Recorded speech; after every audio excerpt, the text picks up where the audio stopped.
And welcome to another episode of This Call May Be Recorded. I am your host, Zach Garside. I'm the CEO of Power Selling Pros, the company that contractors go to turn customer service into a profit center. This is episode 48. We're almost to 50, guys. 50 is going to be a fun one. I won't tell you why yet, but 50 is going to be good. You'll definitely want to be here for that in a couple of weeks. Today, our focus is on what I call conversational customer service. I have recently come to discover a fascinating shift in the way that customers perceive the brands that they work with. As a customer, it used to be enough to just give it to me fast. There was a time where speed was the differentiator. If you could be the fastest, which is still valuable, don't get me wrong, but if you could be the fastest, that was like a clear, easy differentiator. But then everybody got fast. Amazon provided 2-day shipping. Domino's, Papa John's, one of the pizza places, says if we'll get it there in 30 minutes or it's free. Local heating and air companies are promising same-day service. Speed became increasingly common. So if in a world where everybody's fast, what is your differentiator? Then we get into the world of good customer service, which is still highly relevant, but good customer service is making it easy for the customer to work with you, reducing friction in the process. Now we're at this time where artificial intelligence is here. It's not like, oh, one day it will arrive. It is here. It's just a matter of when the bosses will decide to start using it. Right? The people who own your companies, the managers, the directors, we're just waiting to see when they'll pick it up. That's it. So artificial intelligence is there. Quick service is there. Online scheduling options and forms and chatbots are all there and available. So what's our differentiator? If everybody has these tools to make the customer experience easy and effortless and fast, how do you differentiate a brand in a day and age where tools are ubiquitous and everybody has the same access? 2 ways. 1, your story, where you come from, your origin. Customers become drawn to that. And 2, conversation, your ability to connect on an emotional level with the people that you serve. If you can connect emotionally with a customer, engage in a fun and delightful, interactive conversation, you have an advantage over the customers who do not, or the companies who do not. Build value and personal connection, Bridget says. Absolutely. I will give you a couple of examples. I love Costco. I think Costco is fantastic. I read a book once called Leading Loyalty. And in the beginning of the book, it talks a lot about Costco, which, is pretty typical, I think, of a customer service book to talk about. A lot of these business books, they're a bit longer than they need to be. They all use the same examples, or they use examples that eventually die, like Good to Great, the famous Good to Great by Jim Collins. Everybody loves Good to Great. But half the companies that he references in Good to Great don't even exist anymore. like Office Max isn't there anymore. What's the other one? There's a couple others that he references that just don't even exist anymore, which I think is hilarious. But in Leading Loyalty, it talks a lot about Costco and says Costco is a gathering place for people to go see their friends and neighbors, which I'm not going to lie, I didn't really buy that at first.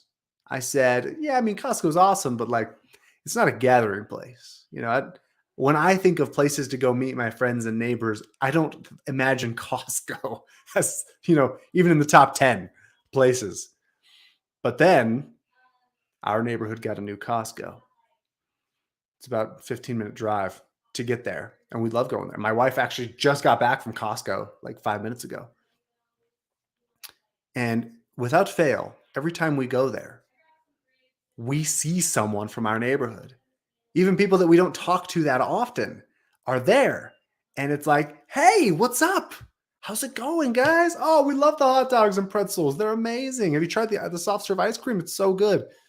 And it turns out Costco is, maybe not intentionally, but it is a gathering place. It's a place where people connect with their friends and neighbors. Nobody's connecting at Sam's Club for some reason. I don't know why. Like, I wish I could exactly describe the difference. But when you go to Sam's Club, you're not like, oh my gosh, hey, how's it going?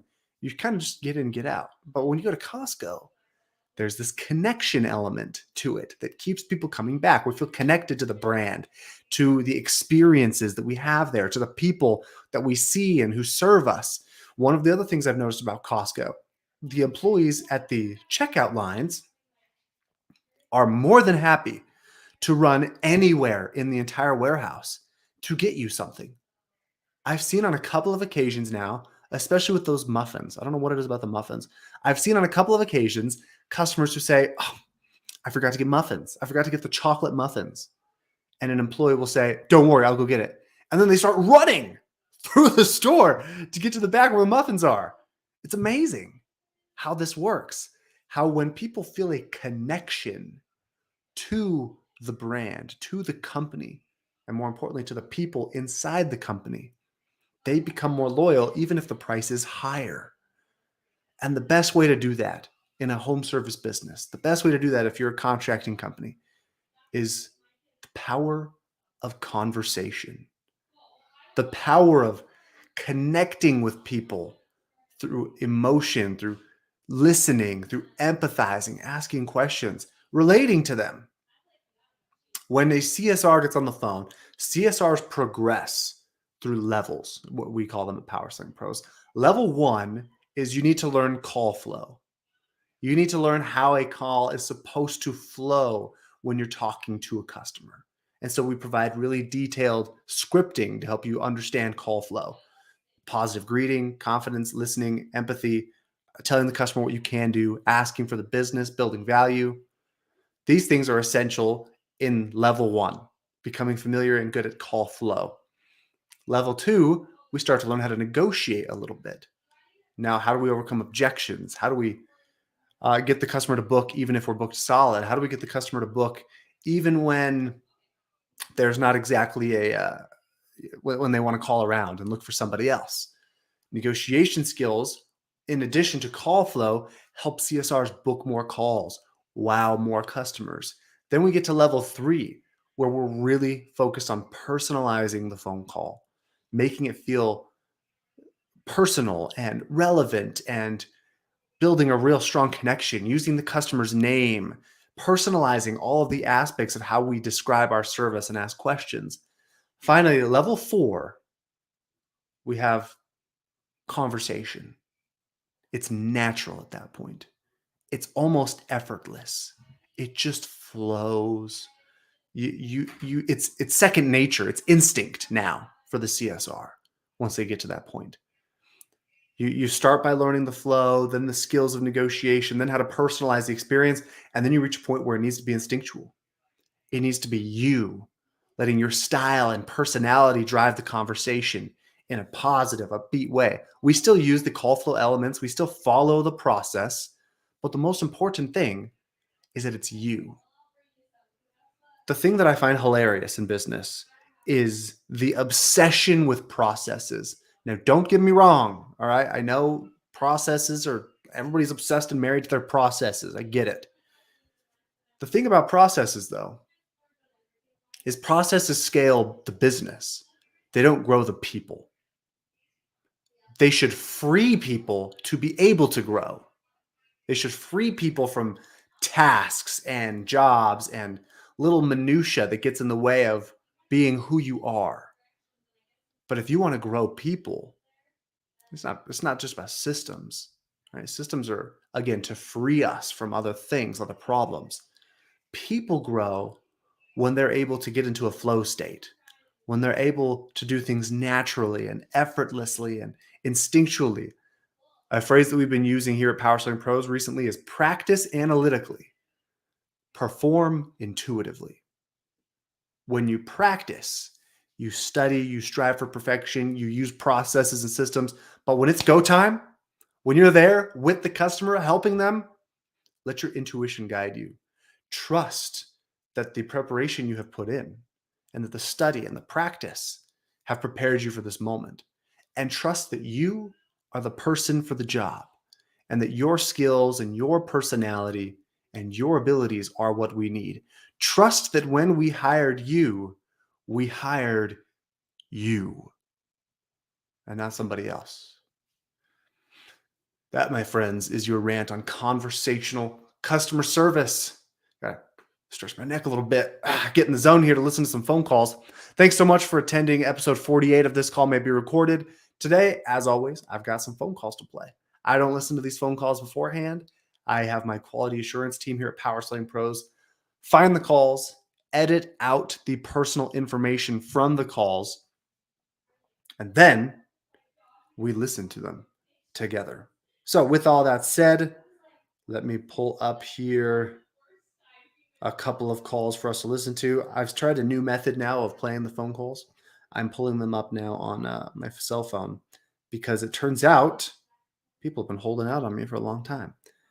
Some people weren't able to hear the calls when we were playing them over the computer. So we're going to pull up phone call number 1. Here we go. Thank you for calling Shanklin Heating and Air Conditioning. This is Taylor. How can I help you? Hi, Kayla. Yeah, I was just wondering, do you service Louisville? We do. Yeah, we're definitely in that area. Okay. I'll tell you, I would like a quote for a new air conditioner and possibly a new furnace. They're both 30 years old, but the air conditioner is shot, the central air. Oh, gosh, definitely 30 years. Oh, You got a good gosh. life out of those. That's Love awesome. that. That's what everybody says. Aw, perfect. Well, we can definitely quote that for you. Who do I have the pleasure of speaking with? This is Alan Mendenhall, Mendenhall. Perfect. Thank you, Mr. Mendenhall. Thanks for giving us a call. All right, so you said new air for sure, especially with... I love this so far. Okay, so let me tell you what's really fantastic about this. The way she said, oh no, and we can definitely help. That's that conversational element we're talking about. Oh no, I hate to hear that. That's the worst. Oh, you live in South Jordan? I grew up in South Jordan. It's a beautiful area. We're connecting with the customer. We're finding ways to relate to them, to empathize, to resonate, and have a conversation. That's what this is all about. It's all about the conversation piece. Let's keep going for a second. The furnace is there. It's Like a gas, electric, oil? it's gas. It's gas. Gas? Okay, perfect. All right, awesome. Well, yeah, we can definitely do that for you. When's a good time to send somebody out? Okay, love that. Morning? Really, almost any time. Afternoons would probably be better. Okay. Maybe tomorrow afternoon, 3 o'clock maybe, or I don't know what your schedule is. No, tomorrow at 3 would be perfect. Okay, tomorrow at 3. Perfect. And let me grab some information here, Alan. Oh, what's your address? Okay. It's 11:30. Well done, Taylor. That was a great call. That was really good for that first half of that call there. Awesome connection with the customer. Really well done having a conversation. That is what it's all about right there. We're having a conversation with the customer. Oh no, that's terrible. I hate to hear that. Oh, that's happened to me before. Oh, I've been to that area. It's gorgeous over there. That's fantastic. These things matter a lot, you guys, because when the customer feels like you are connecting with them, why would I call someone else when I've had a connection with you? If I call 5 HVAC companies, 4 of them say, what's your address? What's your phone number? Where are you located? Yeah, it's going to be $69 for us to come out. But then the 5th one says, hey, tell me more. Oh, that's terrible. How'd that happen? Oh my gosh, I love that area. How's this affecting your schedule today? What do you have going on? The more that I feel like the company understands me and is connecting with me and the problem I'm facing and how the problem is affecting me, the more inclined I am to say, sign me up. Let's book an appointment right now. Let's get something on the schedule. And that's the reaction that we want to strive for, is that excitement. I actually was on a call today with somebody talking about some marketing services, and they said something to me that I thought was really profound. They said, I think this all sounds good, but I just don't feel excited about it. And that taught me something. That taught me that people don't buy the facts, they buy the feeling. People don't buy the stats, they buy the story. People don't buy the details, they buy how it all resonates with them. They buy the excitement. That's what we want to feel when we are buying something. I don't just want to expect the technician to come out. I want to be excited for the technician to come out. You have to sell the feeling, the emotion, the experience. It's not enough just to know what problem the customer has and how you solve it, done, and the material benefit. You've got to outline how it makes them feel, how it affects their day, how it affects their status. That reminds me of something I want to show you here. There is a guy by the name of Donald Miller. He wrote the book Building a Story Brand. And the other day, the story brand company need to make the customer feel valued. That's right, Barbara. Oh, come on. Let's see if I can do this. Fun fact for you, folks. Did you know that you can't log into Instagram on a computer? That's fascinating. I didn't know that. But they shared this fantastic image on the Story Brand Instagram page the other day that I think everybody can learn something from. Let me put this up to the screen and see if you can see it. Okay. So this is a 5-minute marketing exercise. Oh, I hope you can read that. That's kind of rough. Yeah, there's no way you're reading that. But basically, what you want to describe when you're building value for the customer is, what do they have? What are they feeling? What is their average day like? And what is their status? Notice how much deeper that goes than the traditional, we're going to send out a technician, he's going to give you some options and pricing. That is, what do I have? I have now options and pricing now. Yeah, but what am I going to feel with that? How does that make me feel? It makes me feel like I'm in control, like I can make a choice. And why does that matter? What is your average day going to be like with that kind of knowledge? The deeper you can drill down here and understand why the customer makes the choices that they do, the more you can speak to the value of your product. Here's another example. I'm going to share with you a blog post from a website called Very Good Copy.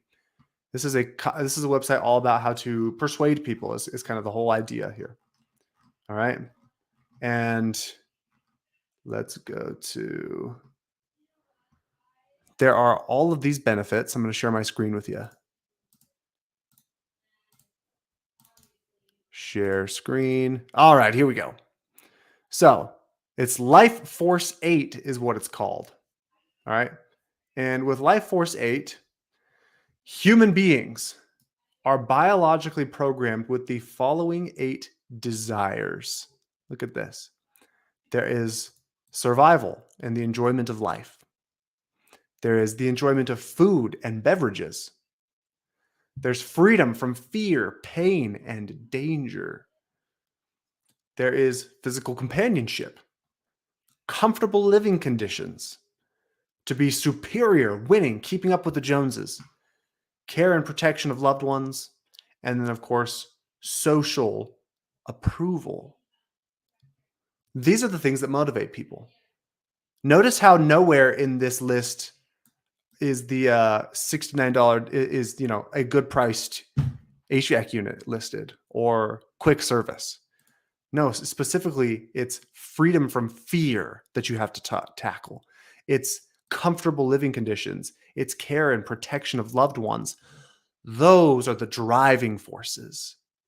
When you tell the customer, we're going to come out there and give you we're going to give you all the options and send a fully certified technician to your home, have him sit down, do a little in-home consultation with you. That's what you're saying. But what they're hearing is, I can be free from the fear that this isn't going to work, or that I'm going to get pigeonholed into one really expensive option, or I'm going to be able to take care of my loved ones and live in a comfortable environment. That's how they're interpreting the things that you're saying. So if that's how they're interpreting it, that's what you should say in the first place. You should preface your value by saying to the customer, look, my goal is to make sure you and your family are comfortable, that you feel cared for and protected here on all fronts, physically, financially, in your home, and that you don't have to worry or feel any fear or danger about the products and systems that are going to be in your home. I want to make sure that you're able to experience all that. Here's how we get you there. We're going to send out a licensed technician. He's backed by our company that's been around for 10 years. You're in great hands. Do you see the difference there by prefacing it with the Life Force 8, as it's called here, with the things that really drive and motivate people? It's absolutely brilliant. So, with all that said, let's listen to another phone call, shall we? This is phone call number 2. And as I play this phone call, I want to hear, what do you think in the comments? Make sure you set in the comments. Make sure you comment in there exactly what's going on, what you're hearing, and what you think of this phone call. Here we go. It's a great day here. My name is. How can I make you smile today? Yes, I was just on the phone with you guys, and I don't know what happened. The phone hung up or something. I was just trying to see if you guys fix. Yeah, go ahead. No, go ahead. Hello? I'm here. Oh, ouch. Okay. I was just trying to see if you guys fix gas heaters. Gas furnaces? Yes. Yes. Yes, we fix those. Yes. Is there a way to get a quote on how much it would charge to replace a part? Well, I have no way to tell you over the phone how much it's going to be. We would need to get a technician out there to actually look at the system and find out what's wrong, and then he'd be able to talk to you about I've already had, what the repairs are going to be. Two guys come out. Right. No, it's you understand though that we can't. And you understand we can't just go by what somebody else said. We just can't. Yeah, I mean, I get that, but as a customer too, I'm telling you I want this part replaced, and you can't tell me. I know I'm not asking. You can't tell me as a customer. Say, okay, I want this replaced. It's getting old. You guys are telling me you can't. We don't do pricing over the phone. No. We really have to have somebody go out and do a quote. Yeah. Okay. So are you guys going to come out for free then? Or are you going to charge? We do charge a diagnostic fee, yes. Okay, and how much would that be? When we send our guys out, they go out with a fully stocked truck because, the goal is to do a one and done. They go out, they do a full evaluation, they find out what the problem is, they give you the pricing up front, and when you authorize it, they start the work right away. Diagnostic fee for him to go out there is $109 because he charges by the job and not by the hour, and that's payable by debit or credit card to the technician when he gets out there. All right, I'm gonna go with another company. Thank you. Have a great day. Oh, she just hung up like that. Didn't even give the CSR a chance to say goodbye. That was brutal. That was hard to listen to. Why? We have some comments here. You need to make the customer feel valued. You need to engage them and personalize it. True. Almost sounds upset to talk on the phone. Yes, she does sound upset. She's in a bad mood. Customer is leading the conversation with her questions and still getting no help. Well said. The person who asks the questions does control the conversation. Yeah, this call is not good for a couple of reasons. Number one, it's not conversational at all. It's purely transactional, which we don't want to do. And number two, there is an overwhelming focus on what we cannot do for the customer. We don't give prices over the phone. We don't go off of what other companies say. I mean, wow, just like, hey, can you guys help me? No. Like, you got to recognize when customers call, they're looking for help. They're not just getting info. They're not just shopping around. Nobody wakes up in the morning and says, I'm really curious what the local home service contractor charges. That would be interesting to find out. Really? No. No one is thinking that. No one is wondering that. The only reason anybody calls you is because they have a problem and they need help. She should have led with, this is what I can do for you today. Your calls will change dramatically if you simply tell the customer what you can do for them and get them excited about it. Whew. We could go for a long time on that call, but I think the message is clear. It's got to be more than a transaction, and you've got to focus on what you can do. And you got to sound like you want to be there. You got to You got to give positive energy, positive vibes here. You don't want the customer to think that you'd rather be doing anything else in the world besides talking to them. That, my friends, is all for today. Thank you so much for coming to episode 48 of This Call May Be Recorded. It's been an absolute pleasure. I hope you learned something about drilling deeper when you build value to focus on the emotional benefits of your service. I also hope you recognize the importance of always focusing on what you can do for your customers, because that's what they called for. That's what they want to hear. With that, we'll see you next week for episode 49. We're one away from 50, and you're not going to want to miss 50. I promise.